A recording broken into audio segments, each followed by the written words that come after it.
موسى لن نصبر على طعام واحد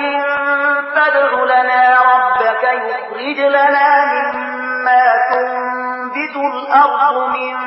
بقلها وقثائها وفومها وعدسها وبصلها فادع لنا ربك يخرج لنا مما تنبت الأرض من بقلها وقثائها وفومها وعدسها وبصلها قال أتستبدلون الذي هو أدنى بالذي هو خير اهبطوا مصرا فإن لكم ما سألتم وضربت عليهم الذلة والمسكنة وباءوا بغضب من الله ذلك بأنهم كانوا يكفرون بآيات الله ويقتلون النبيين بغير الحق ذلك بما عصوا وكانوا يعتدون. هغه وخت یاد کړئ چې تاسو ویلي و چې اے موسی مونږ په همدا یو ډول خړو صبر نشو کولای. له خپل رب نه دی وغواړه چې مونږ ته د ځمکې حاصلات ترا بادرنګ غنم نسک او پیاز راکړي. نو موسی وویل آیا دی وګوره شي په ځای تاسو د کمر زخته شیان واخیستل غواړي؟ خنو کوم خار ته لاړ شي څه چې غواړي هلته به ومومي. په پای کې خبره دې ته ورسېده چې ذلت او خواري بې وزلي او بد ورځ باندې راغله او د خدای په قهر اخته شو. دا نتیجه و چې هغه د خدای له آیاتونو انکار شروع کړ او د پیغمبرانو په ناحق وژلو الله سپورې کړ. دا نتیجه و د هغو نافرمانیو او د دې خبرې چې هغوی د شرعیت له پولو نه پرلپسې پکې اړولې. إن الذين آمنوا والذين هادوا والنصارى والصابئين من آمن بالله واليوم الآخر وعمل صالحا فلهم أجرهم عند ربهم ولا خوف عليهم ولا هم يحزنون. باور ولرئ چې هر څوک چې د قرآن منونکي وي یا يهوديان وي عیسایان وي یا صابیان وي نو چې په الله او د آخرت په ورځ ایمان راوړي او غوره عمل وکړي د هغو اجر د هغو له رب سره دی او د هغو لپاره هیڅ ویره او غم نشته. وَإِذْ أَخَذْنَا مِيثَاقَكُمْ وَرَفَعْنَا فَوْقَكُمُ الطُّورَ خُذُوا مَا آتَيْنَاكُمْ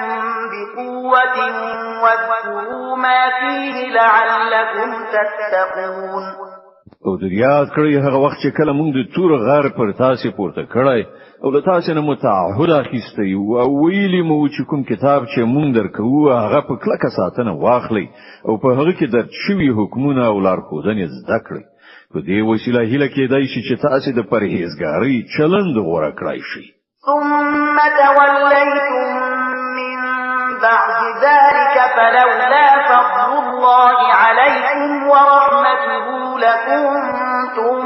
من الخاسرين. ولهغه ورسته تاسو له خپل لوز نه واوختي د دې لپاره هم د الله مهرباني او رحمت تاسو ملګرتیا پرې نه خوده کنه نو تاسو تباه کیدئ. ولقد علمتم الذين اعتدوا منكم في السبت فقلنا لهم كونوا قردة خاسئين فجعلناها نكالا لما بين يديها وما خلفها وموعظة للمتقين. او تاسو د خپل قوم هغو کسانو عاقبت نه خبر یې چې د شنبې په ورځ تیرای کړی. موږ هغه ته ویل چې بيزوګانی شي او په داسې حال کې اوسئ چې له هر خوا در باندې نفرین او لعنت وي. په دې ترتیب موږ د هغو عاقبت د هغې زماني او وروستیو نسلونو لپاره عبرت او ویریدونکو لپاره نصیحت وګرځاو. د بقره مبارکه سوره چې د قران عظیم شان دوهمه سوره ده په مدینه منوره کې را نازله شوې ده. 280 مبارک آیاتونه لري. تلاوت او پښتو ترجمه یې له 8 آیت څخه اوري. وَإِذْ قَالَ مُوسَى لِقَوْمِهِ إِنَّ اللَّهَ يَأْمُرُكُمْ أَن تَذْبَحُوا بَقَرَةً قَالُوا أَتَتَّخِذُنَا هُزُوًا قَالَ أَعُوذُ بِاللَّهِ أَنْ أَكُونَ مِنَ الْجَاهِلِينَ. او هغه پیښه در یاد کړ چې کله موسی خپل قوم ته ویل چې الله تاسو ته دی وی غوا د ذبح کولو امر کوي او ویل آیا ته له موسی سره مسخري کوي موسی ویل زله دینه خدای ته پناه ورورم چې د جاهلانو له ډلې څخه ووسم قالوا ادع لنا ربك يبين لنا ما هي قال إنه يقول إنها بقرة لا فارغ ولا بكر عوان بين ذلك فافعلوا ما تؤمرون ویل خنو لخپل رب نه دی وغواړه چې مونږ ته د هغه غوا څه تفصیل وکړي موسی ویل الله لار خودنه کوي چې هغه د داسې غواوي چې نه زړوي نه وړه بلکې د منځني عمر لرونکي وي نو چې درته امر کیږي هغه سی وکړي قالوا ادع لنا ربك يبين لنا ما لونها قال إنه يقول إنها بقرة صفراء فاقع لونها تسر الناظرين او بیا ویل خپل رب نه دا هم پوښتنه وکړه چې د هغې بڼه څنګه وي موسی ویل هغه وایي چې داسې تکه ژیړه غوا دي وي چې لیدونکي په لیدو خوشحاله شي قالوا ادع لنا ربك يبين لنا ما هي إن البقرة شابه علينا وإنا إن شاء الله لمهتدون بیا ویل خپل رب نه د څرګنده پوښتنه وکړه چې راوخی څنګه غوا مقصد ده موږ د هغې په سمه پیژندنه کې په اشتباه کې لویدلیو کله الله اراده وشي موږ به هغه ښه وپیژنو قال إنه يقول إنها بقرة لا ذلول تثير الأرض ولا تسقي الحرث مسلمة لا شية فيها قالوا الآن جئت بالحق فذبحوها وما كانوا يفعلون موسی جواب ورکړ چې الله وایي هغه داسې غوا ده چې زحمت نه دی ایستلای نه یې ځمکه کول بکړي نه یې ارهټ ګرځولای روغه رمټه او بې داغه ده نو هغه ناری کړ چې هو اوس دې سمې نکانی راوښودلې بیا یې هغه ذبح کړه که نه نو د دې کار کوونکی نه و وَإِذْ قَتَلْتُمْ نَفْسًا فَادَّارَأْتُمْ فِيهَا وَاللَّهُ مُخْرِجٌ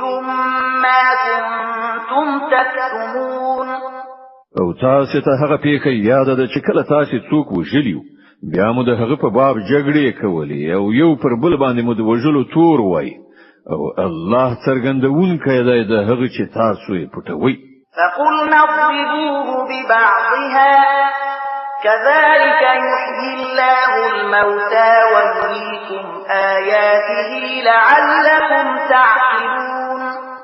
هغه وخت موږ امر وکړ چې د وژل شوی په جسد د هغه او برخه ووهي وګورئ دغه چې الله مړی ژوندۍ کوي او تاسو ته د خپل قدرت نښانی درخی ترڅو وپوهیږئ ثم قست قلوبكم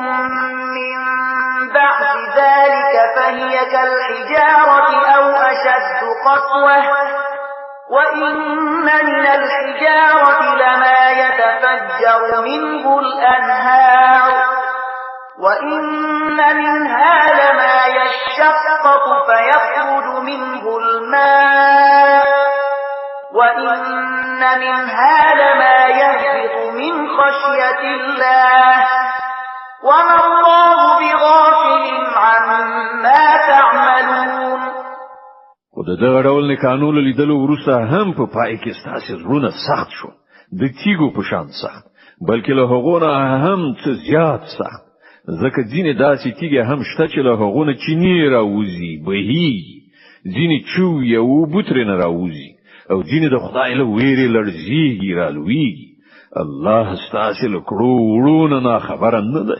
أفتطمعون أن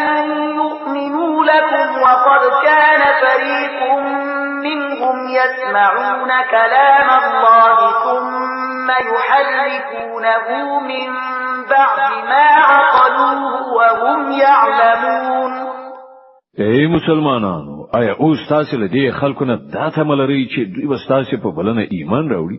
په داسې حال کې چې له هغو نه دی وی ډلې دا عادت ګرځیدلای دی چې د الله کلام واوري او بیا پر هغه باندې له پوهېدو او ادراک سره په آگاهانه توګه په هغه کې تحریف کوي. وَإِذَا لَقُوا الَّذِينَ آمَنُوا قَالُوا آمَنَّا وَإِذَا خَلَا بَعْضُهُمْ إِلَى بَعْضٍ قَالُوا أَتُحَدِّثُونَهُم بِمَا فَتَحَ اللَّهُ